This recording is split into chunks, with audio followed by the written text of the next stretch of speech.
Well, I wanted to know how you came to understand your experience in terms of shamanism. Well, I'm really glad you asked that question, Jennifer, and that's a nice, direct, and simple way to get started. Okay, well, first of all, my name is John. I'm from the United States.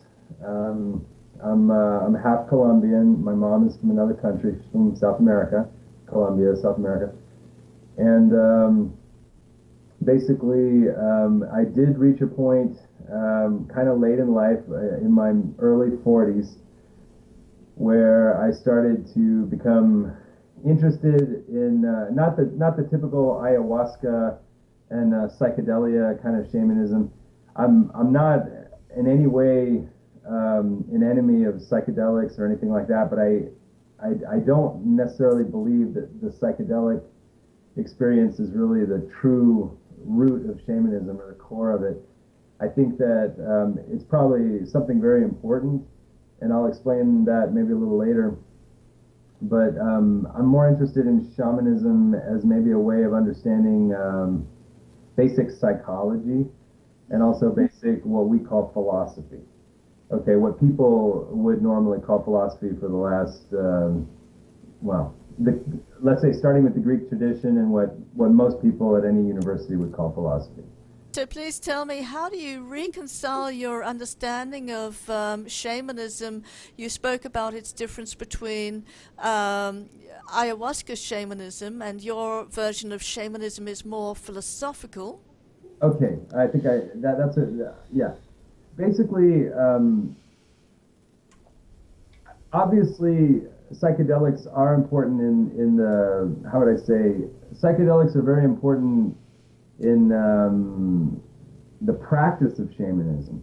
Okay, because shamanism, the way I see it, is a way of getting away from what we might call ordinary experience. There's something about ordinary experience. There's something about what it means to be in an ordinary or a conventional way of thinking, which is maybe it's part of human psychology, is sort of the mode of the conventional. Okay, and I think the mode of the conventional is just one of the basic modes of our psychology, and so it's only natural that to be a full human being, we would have to find a way of being both conventional, but also learning to find a way to get outside of the conventional way of thinking. And so obviously psychedelics are a way to do that. So I have no problem. I don't have any skepticism.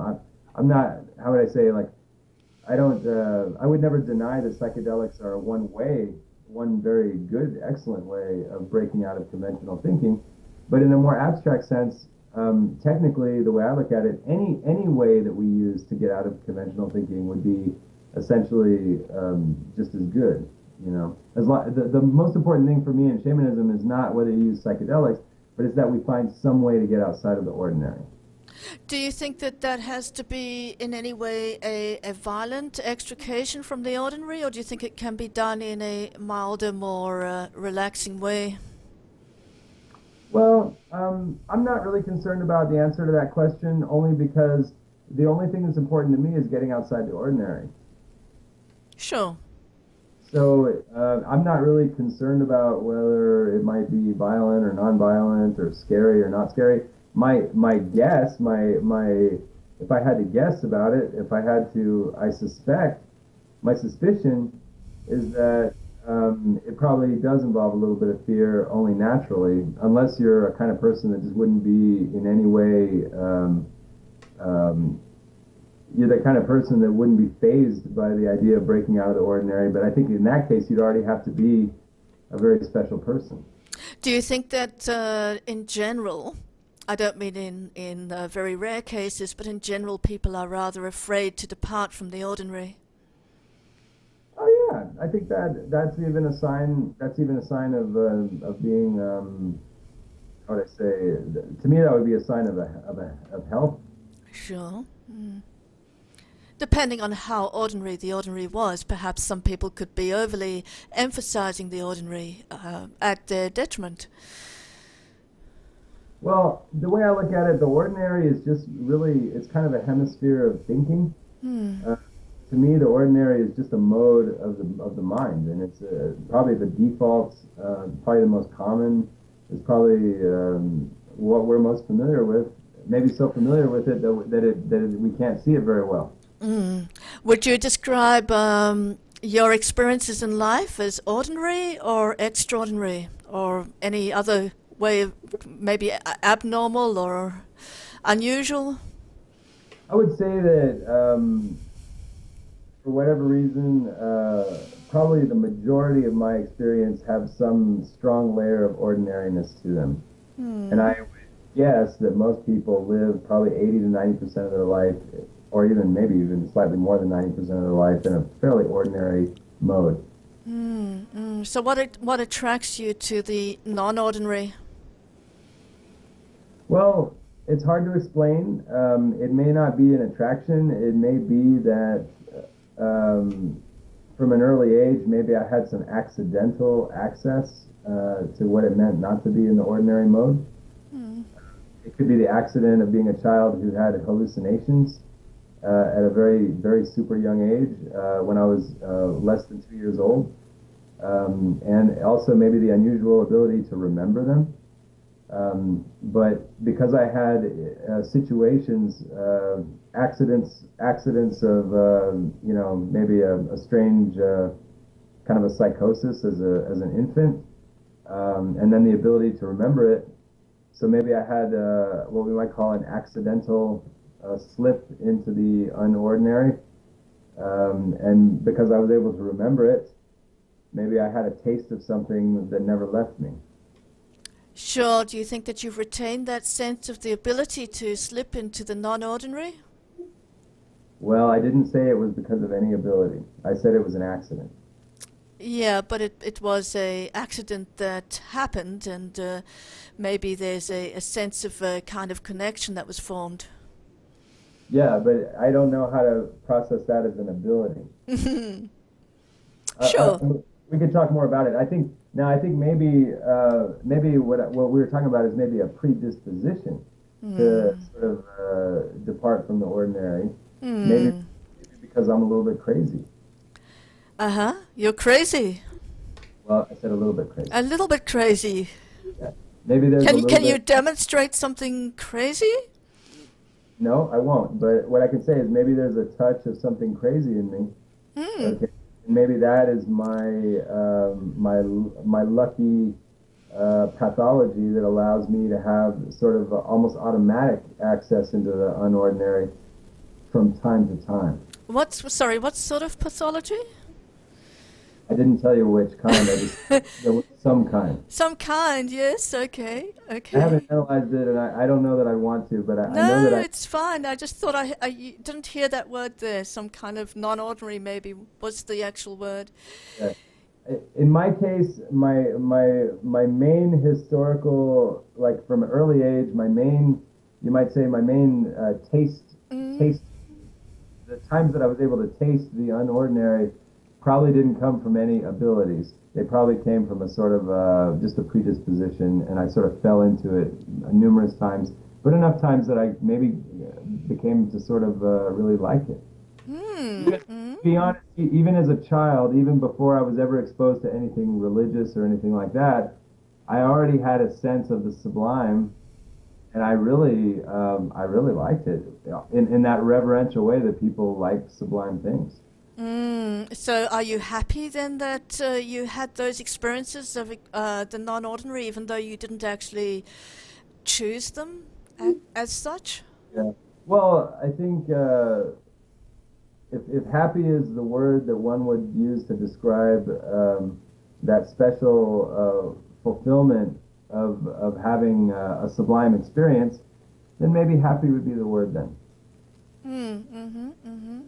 I would choose to say it was a certain kind of fulfilling, reverential, special feeling. I would call it maybe in the neighborhood of a kind of an awe, like when you see a great sunset or a wonderful waterfall, and that sort of special feeling that a person gets when they sense the whole world and the sun and everything. It's kind of there's a special emotional, nostalgic feeling that people get, I think, when they see really grand, beautiful things, maybe what we call sublime things, whatever that emotion is. I don't call it happiness because I my brain will not let me use that word happiness to describe something like that. But it's something Sure. it's kind of sublime, very special, very touching. I don't know that I have exactly the words to describe it, but it was something very, I don't even want to say melancholy. It was very sobering, but it's something very very touching and special. And if I could fish for that precise word to Mm. how it felt, it wasn't a simple pleasure, obviously. No, was there any negativity or any bad element mixed up in that pleasure? Well, it's hard to say because when I had hallucinations as a child, some of them were just downright frightening. Okay. Mm. Some of them were downright frightening, and others were actually all the hallucinations I had were frightening. Okay. Mm. So hallucinations were maybe too extreme for me, and I didn't have any pleasant feeling or anything nice associated with those. Those were just terrifying. Mm. But the other moments in my life where I was able to sort of sense the cosmos or sense the world at large, sort of break from ordinary sense of life and just kind of meditate on just the ocean or the sky, if you want to call it that. But except that I had more extreme breaks from reality where Mm. it wasn't a full hallucination, but I felt really detached, but in a way where it was sort of like a sublime experience. Okay. Now in Mm. those cases where it wasn't a full hallucination, where I felt that I was being invaded by like a demon or something, then it was actually very special, very reverential. It was like maybe what some people feel when they go into a cathedral. I wouldn't feel it in a cathedral, but I would feel it gazing at a great canyon or a great mountain or something like that. Would you say that the early childhood experience has any connection with this later sublime experience? Are they Um, similar in type or similar in mode of access? Yeah, I think a person who could have real hallucinations, like psychotic hallucinations, might be in less extreme instances capable of a very reverential, sort of meditative appreciation of like a landscape or something like that. Mm. Do you think some philosophers are more shamanic than other ones, or are they all shamanic? Well, if shamanic means breaking from the ordinary, okay, then I don't know if I would say philosophers, because not every philosopher is totally breaking from the ordinary. Some philosophers are so within the some philosophers are well within what we might call some kind of intellectual orthodoxy. Okay, but the philosophers that break away, to me, they're what we call geniuses, because geniuses are people who really inhabit, who are not, geniuses are people who develop a sort of I want to say a mastery, but that word's going to offend people. And we could probably do better than the word mastery. Mm. Geniuses develop let me say, geniuses develop a fluency Mm. for communicating between ordinary and the outside the ordinary, and they get very comfortable with it. And when they get comfortable and fluent enough, it's amazing to people who don't live as much in the extraordinary. Okay, Mm. I think that those people might turn out to be painters, musicians. They might turn out to be physicists. They might turn out to be philosophers. But I don't think it's being in philosophy that would make them shamanic. I think it's having what we might call this fluency, which I would call genius. And so are all geniuses therefore shamanic? I would say they're the same. It's two words to describe the same thing. Mm. What do you think of Frida Kahlo? I think she was definitely a genius, but she wasn't a complete genius because I feel like she was fitting into a lot of orthodoxy, intellectual orthodoxy of the time, fashion of the Mm. time. But there were aspects of her that I think were not just within orthodoxy, where she was really exploring outside of convention. And in that, to that extent, you can only call her a genius. Do you think that her injury actually pushed her in a particular direction toward genius? I think that her injury probably was a catalyst, but I think that she already had that uncanniness probably before the injury. So is there any link between injury and shamanic genius? I don't see the point of that. I don't see that. I'm real careful with the word injury because I think injury, it can be an ideological term. And so I do think that for a person to be a genius, it's not enough to be broken from the convention. Being broken from convention is only the initial part of it, but to actually be a genius, you have to develop fluency in and out of convention.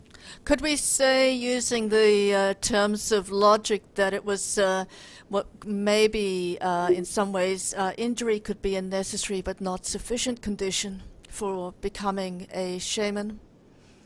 Well, I'm not sure I know what you mean when you say the word injury. Yeah, I've used a very broad term, but something that shakes you in some way or upsets your original equilibrium.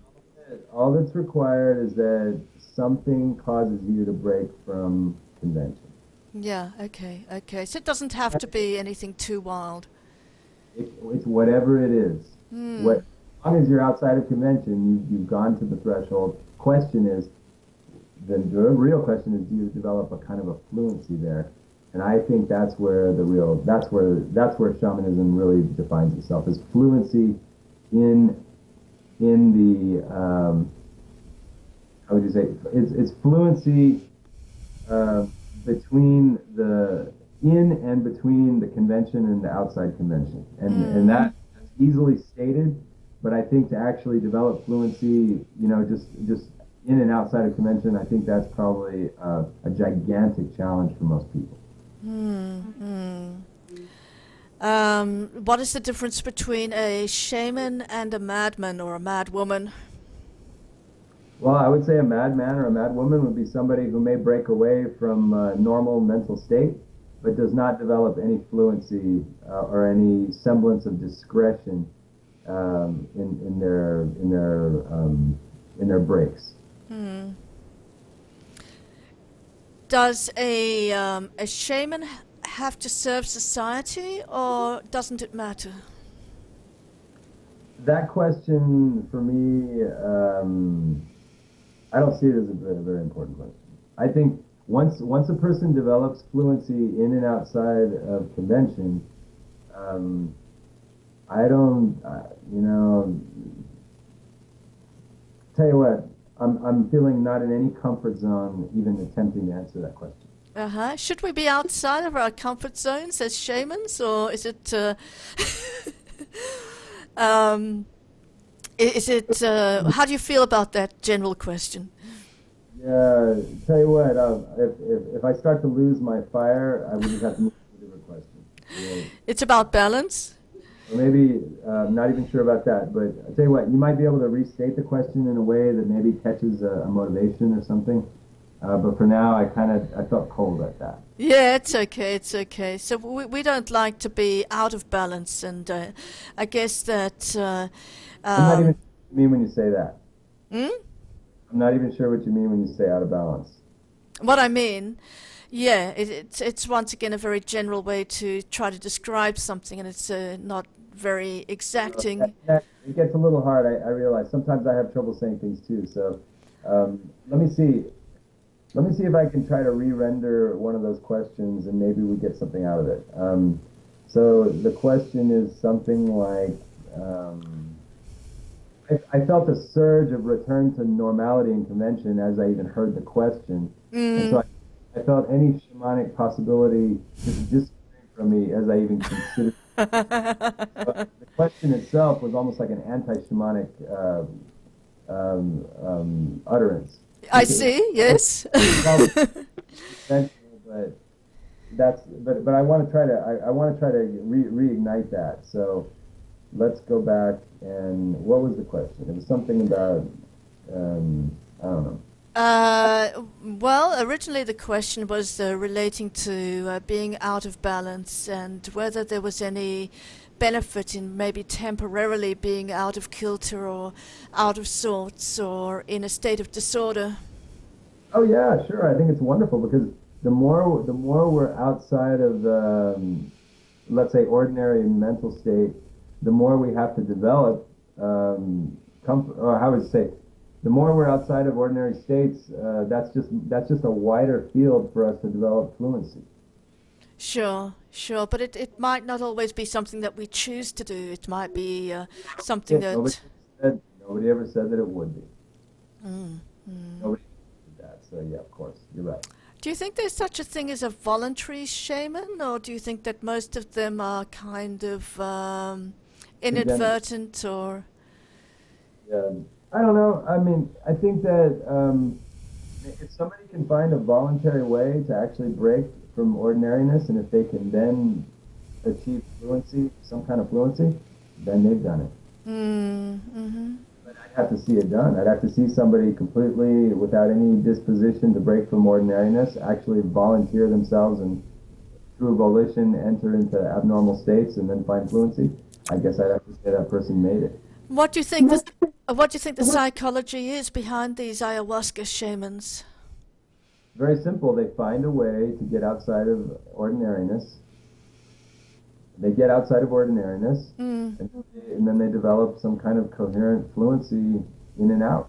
Yeah, I'm thinking more of the people that maybe come from very advanced Western societies and they want to find themselves, so they want to learn what this shamanic journey is about.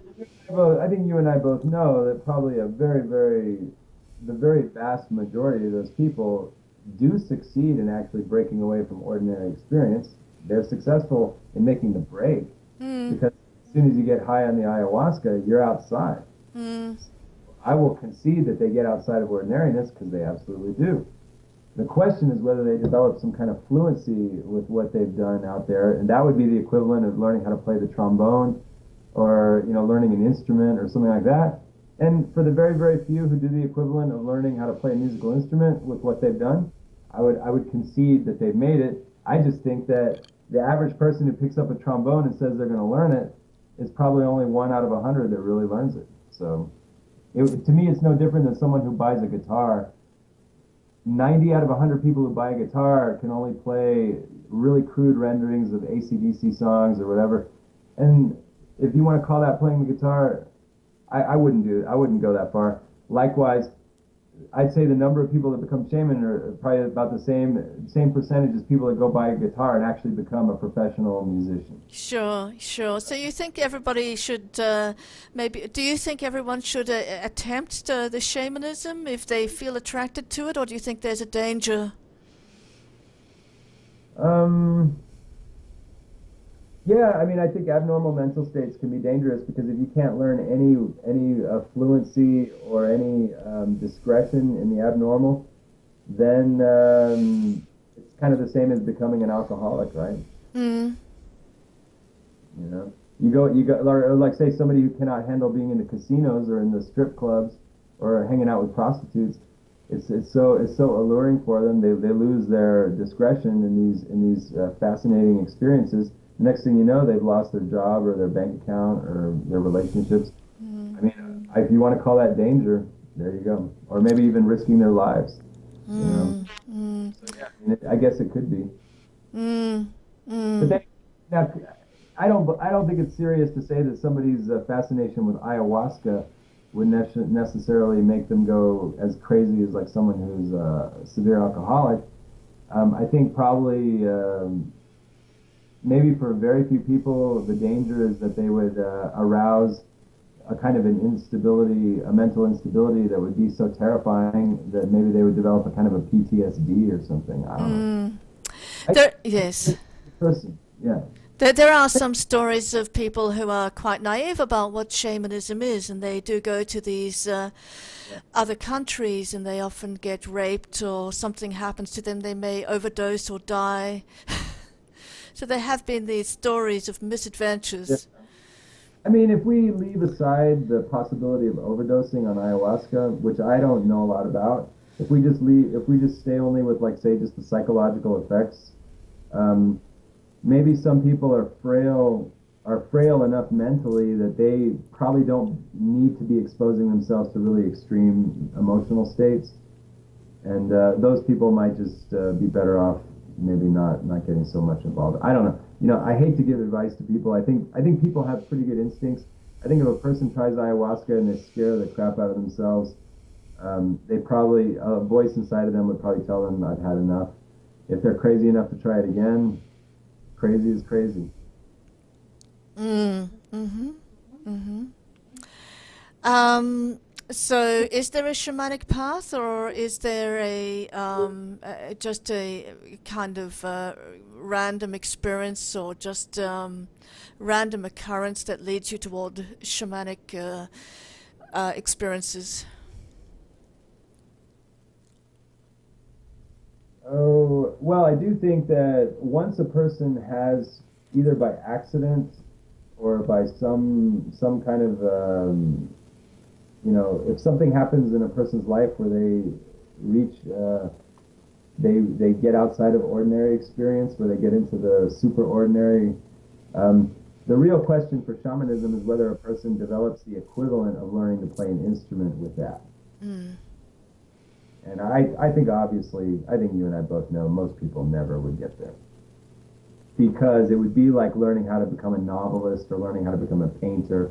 Most people get into a very nice amateur phase, but to develop into a fully fluent, a masterful level, I mean, it's just like the percentage of people that get black belts in a martial art, or mm, anything like that.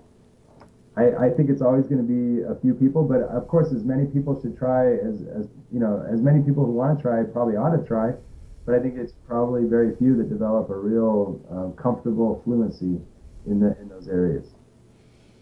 I see. Do you think that beside the idea of fluency, that some people might pursue the shamanic experience for another reason, for example, as I did in the pursuit of wholeness? Well, I think you're assuming that the pursuit of wholeness is a separate question from the pursuit of fluency. Mm, Okay. Now, I believe that somebody who becomes fluent in and outside of the ordinary is developing wholeness. mm, I don't think a person is whole if all they do is get into the weird place. To me, that's not wholeness. To me, wholeness is when you develop maybe some discretion in and around that area, and some intercommunication between the abnormal and the normal. mm, Just going out there and having a roller coaster ride in the abnormal, to me, is not wholeness. mm, mm, mm. Do you think that the majority of people are fairly whole or fairly lacking in wholeness? I've already answered that question. If you analyze my answers to previous questions, I've implied that it's very rare. Yeah, okay, okay. Um, right, okay. Is there anything else that you think is very important that you'd like Yeah, to add? I absolutely would like to add. I never got to tell my story. Please do. All right, so now it's my time. All right, so um, all I want to say is that I started as a child, probably less than 2 years old, with some kind of psychotic, or maybe, I don't believe there's infantile schizophrenia. I don't think the doctors would call that schizophrenia. I think doctors generally agree that people who are around 2 years old or less sometimes have hallucinations, and that's not diagnosable. That may even be somewhat normal. I think maybe a part of it is that a lot of people don't remember being less than 2 years old. Mm, Um, and I never had hallucinations after age 3. Okay, so I just have the weird fortune of being able to recall very vividly being very young, and maybe there was something about that disposition towards hallucination, or maybe what it was is that I have a very low grade of psychotic. I have a very low grade of maybe slightly psychotic experience, maybe a subclinical schizophrenic, just a touch of it, in the sense that I can get kind of dissociated maybe from ordinary experience, where I just feel like everything is just like the majesty of a great sunset Mm. multiplied by 500. You know what I mean? So Wow. like the feeling that a person would get looking at Mount Kilimanjaro from an airplane or seeing a volcano erupt, maybe sometimes I can zone out without really realizing it, and somehow just looking at a street corner in a city or eating a hamburger in a fast food restaurant, I feel just all the wonder of a physicist thinking about maybe Jupiter, or I don't know. I get into these cosmic meditative states, and I'm not sure if maybe I have maybe a slight maybe that's just a side effect of being very slightly subclinically psychotic. I don't. But the fact is that my whole life I've had that combined with an experience of hallucinations as an infant, and Mm. that maybe from a very early age I kind of maybe caught the bug of what we might call a very basic religious experience. Mm. Mm. Mm. Mm.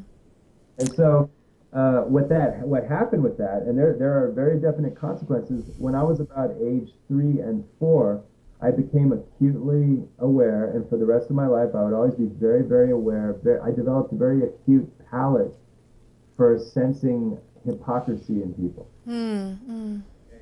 In other words, what I mean by hypocrisy is when a person is operating in a very conventional mode, okay, but sort of presuming themselves to be in a very special mode. Yeah. Mm.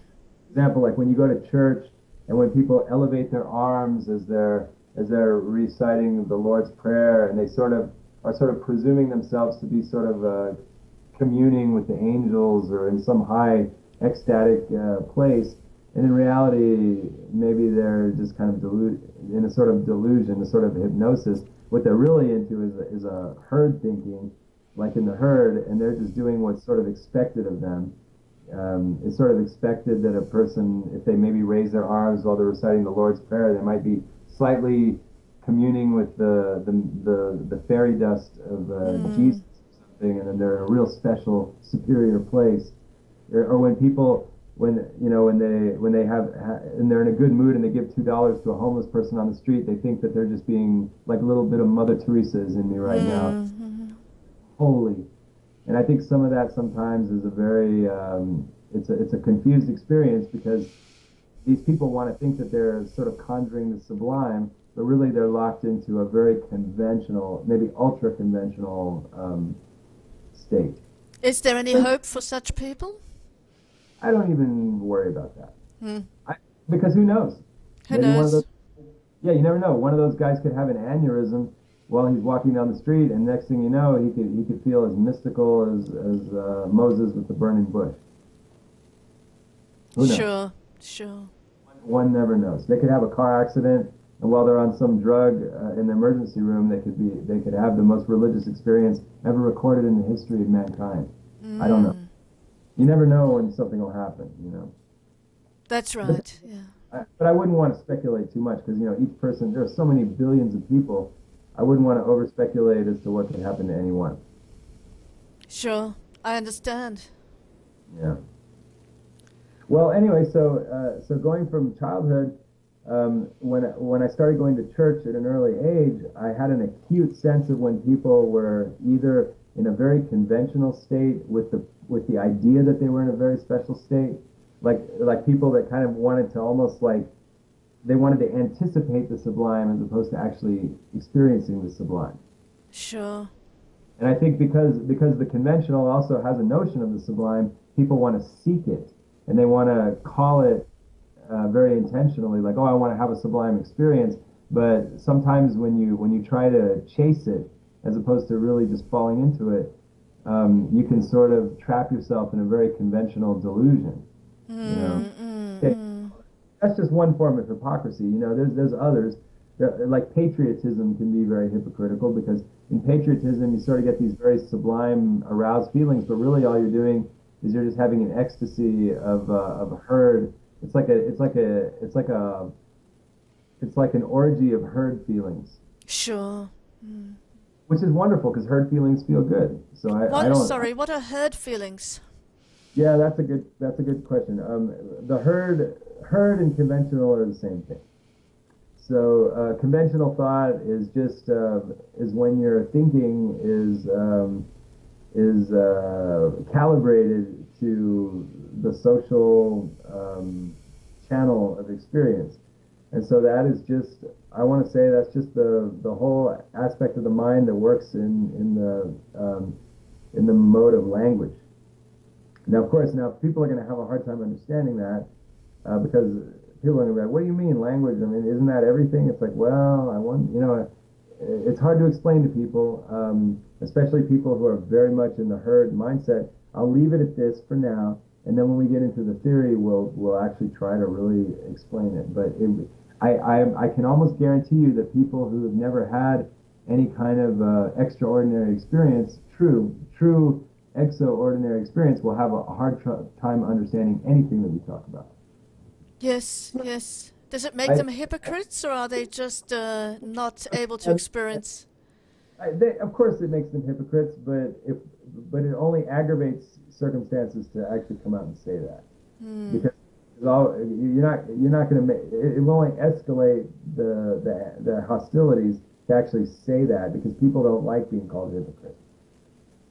What if they don't aspire to any non-ordinary experience? Then they will especially resent being called a hypocrite. And they would still be hypocrites? Well, I would really like to avoid accusing anybody of anything, because most people would perceive that term to be very hostile and accusatory and confrontational, and I don't mean it that way, but I know it would be taken that way.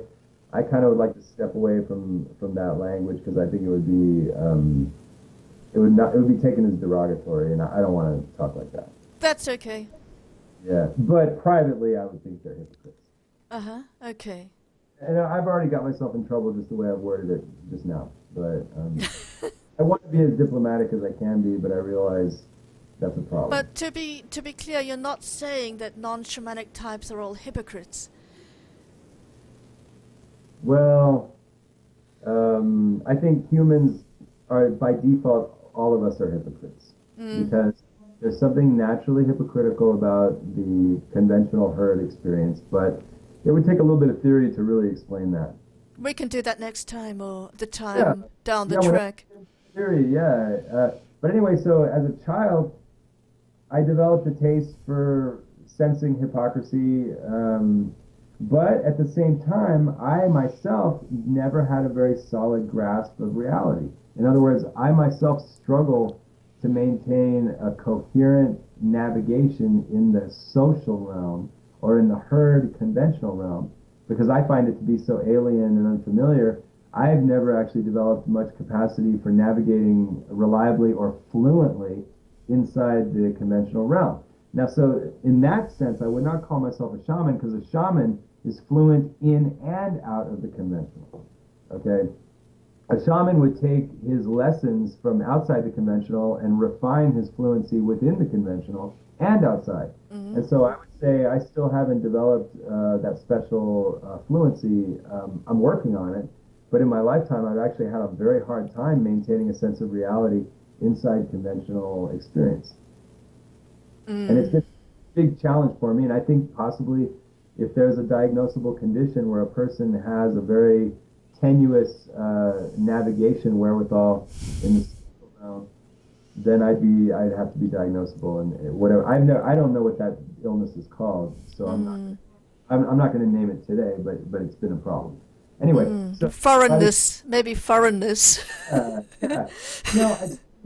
For example, let me tell you, when I was lucky, because after high school, I went to college and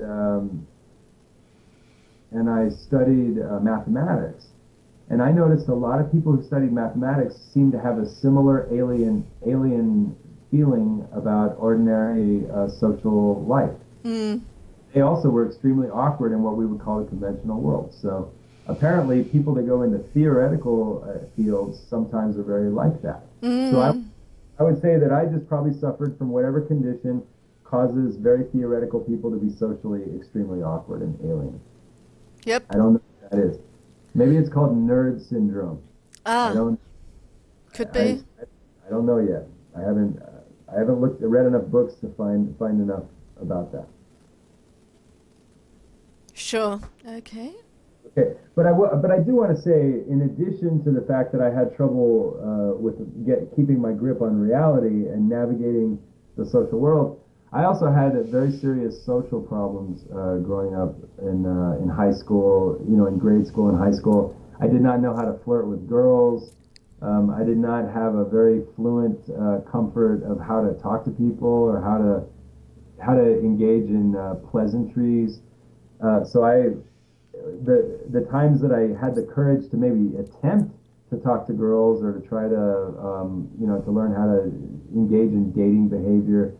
Sometimes I ended up doing things that were inappropriate by the conventional standard, and I was very embarrassed by that. But I had difficulty because I was the kind of person who would look at a woman and say, well, you know, you seem really attractive. One option that we have right now is just to take our clothes off. What do you think?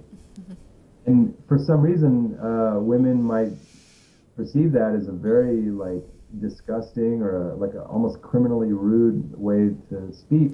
But for me, I was just being frank and just trying to Friendly.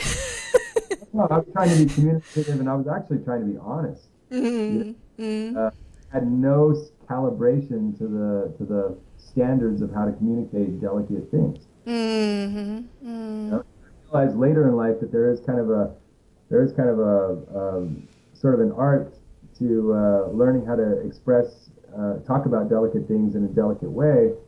But at that time, I just had no sense of how ordinary, conventional communication functioned. mm. Do you think that there are some people that are working from the outside in, from the non-ordinary states back into the ordinary states as shamans? Obviously, I'm hinting that I was doing that as a child. Mm, And with a lot of trouble, with a lot of bad consequences. A lot of people thought I was very strange in school. They thought I was maybe kind of creepy, maybe mm. maybe even kind of scary. Like this guy, he's a kind of a pervert, or you know. But I'm just being honest. It wasn't because I wanted to be creepy. I didn't want to scare people. I really didn't know how to talk about delicate things, you know. And I thought the best answer would just be, hey, let's just lay it out, you Mm, know. makes sense to me. Okay. They get pants off, and it's like, wait a minute, don't talk to me like that. It's like, what did I say wrong? You know, Yeah. Mm, obviously it was really off base. You know what I mean?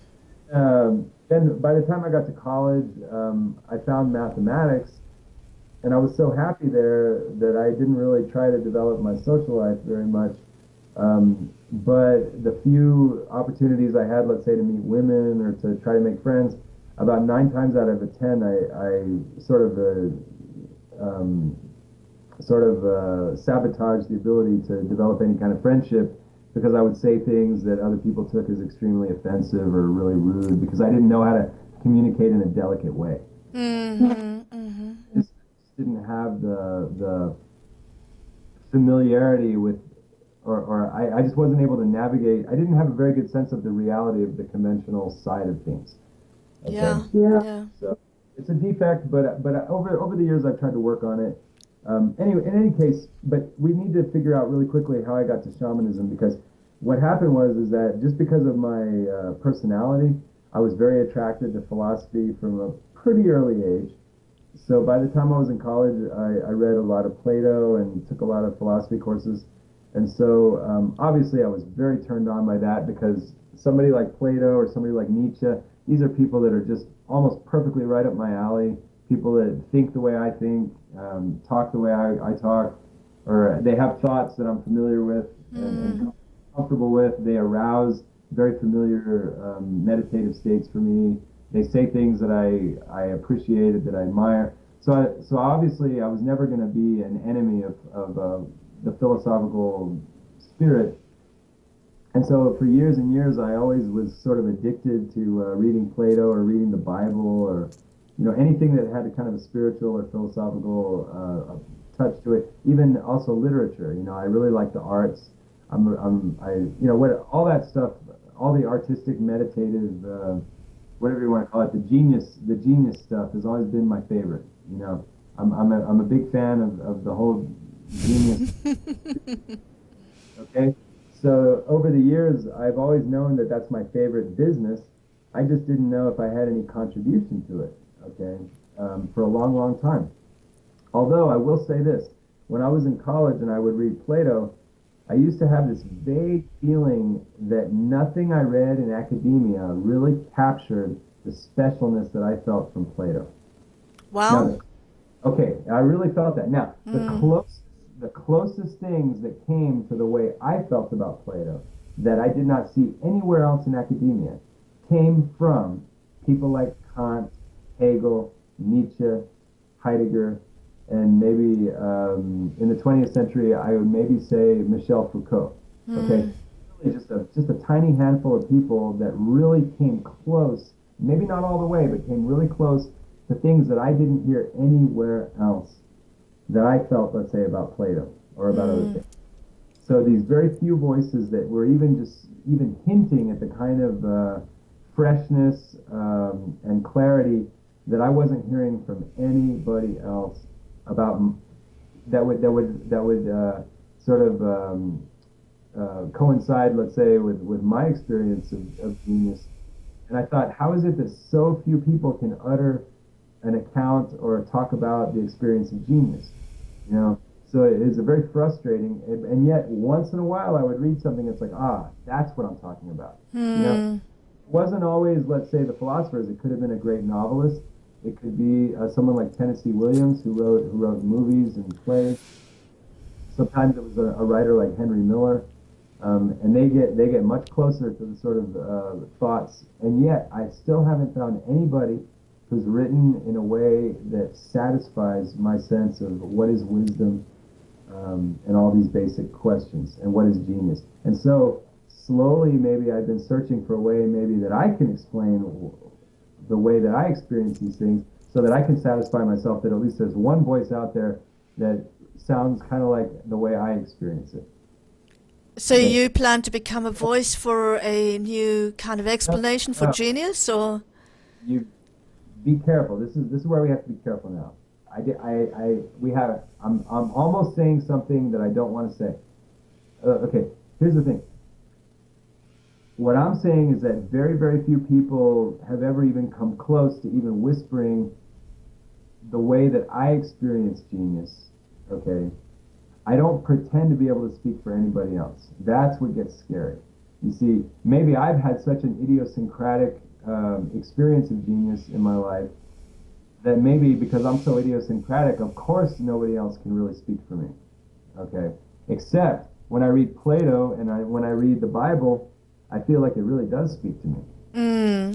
It is very familiar. Why don't I hear more? Why is it that no account of the Bible or no account of philosophy really captures the way I experience it? Part of it could be because I'm very idiosyncratic, and I would need a very idiosyncratic, similar voice to speak to me. So if I succeed in explaining how I have these special feelings, I might only be satisfying, I might only be achieving the ability to articulate my idiosyncrasies. Just sort of in the way that Vincent van Gogh was able to render his idiosyncratic way of looking at a cornfield or whatever, or a sunflower, and maybe it doesn't really match with anyone else's way of seeing things. So I have to be careful, because I'm not trying to say that I've become a spokesperson for people in general. Okay. Now, granted, someone like Nietzsche, he did succeed in becoming a spokesperson almost, I wouldn't say for humanity, but for a lot of people, because a lot of very brilliant people really look up to him, and they really see something very important. So, you have to kind of wonder about that. But bottom line is, I'm not satisfied with the accounts of genius and wisdom that I've seen so far. Okay. And so I've worked very hard in the last 4 years to meditate the living shit out of my head, meditate as fucking hard as I can, because I'm going to at least try to attempt to put into words things that I haven't seen satisfactorily put into words by other people. I see. Do you think that there's a kind of mode of communication that's sort of esoteric, and that certain kinds of people that are of the same feather, you could say, speak to similar kinds of people? Oh yeah. I think trivial trivially obvious. Yeah, of course. But now to finally end this, because I want to end this in one or 2 minutes, okay? Yeah. Okay, now here's the thing. How I got to shamanism, okay? I never really thought much about shamanism until maybe about a year or two ago, okay? Maybe 2 years ago. But I really was just plain interested in philosophy. I was really into the notion of prophecy, what prophecy really is, what religion really is, what theology really is, what God really is. And I'm always going to be interested in those questions. Those are the things that interest me the most. And I really believe that prophecy, shamanism, genius, and God are all the same thing. Okay, they're all identical. They're just different words to say the same thing.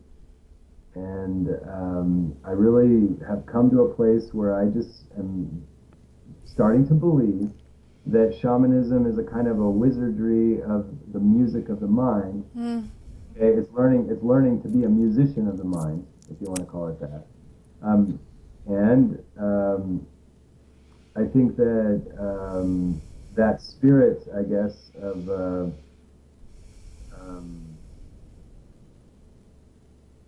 I guess that spirit of developing a kind of getting on the path, I guess of developing a musicianship that's getting pretty close. I want to hesitate a little bit because I can feel myself starting to say things I don't want to say, but I think that's getting very close to true religion. Okay.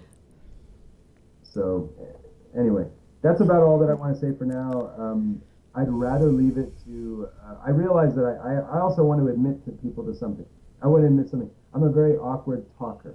When I talk, sometimes I get slightly nervous. Sometimes when I'm writing, I feel more comfortable. So there are times where my communication is really poor. I do my best. I'm not a very good, fluent speaker. I myself don't even call myself a shaman. I'm not a shaman, okay? But I'm someone who's very interested in shamanism. And I think I have some theories that I've written out very carefully so I wouldn't have the problem with the way I speak, because my speaking is awkward. But I've written things carefully in a way that gets around my speaking awkwardness. And I hope that people are not too turned off by my personality, because I know I can be kind of rough. But let me finish. But I've written out a lot of things, and I've taken a lot of trouble over a period of years. Years I've spent doing a lot of careful meditating and writing. And so I'm excited about presenting very carefully crafted modules in video form where I'll explain some of the theories I've developed. Maybe a very few people might find it kind of cool, might like it. I'm sure that's the case, and from one awkward person to another, I think, thank you very much. Okay, well, hey, at least we got that intro out of the way. I do apologize because I know I have a very rough way of communicating. I'm doing my best. I know I come across maybe as a little bit antagonistic or maybe a little bit unfriendly. I apologize. I'm not an unfriendly person. I'm also not a very polished person in verbal communication, but I do think I have some very interesting theories to offer. Probably most people who hear me will think I'm just a garbage can pseudo mystic who's just a complete hack. I probably come across as a hack, but I would warn people. I warn people that if you actually read some of the stuff that I've written, it's not going to be as hackish as you think. I can guarantee that it's actually really hot stuff, and actually quite sizzling. Well, I don't go that far, but that's cool. I'm glad you feel that way.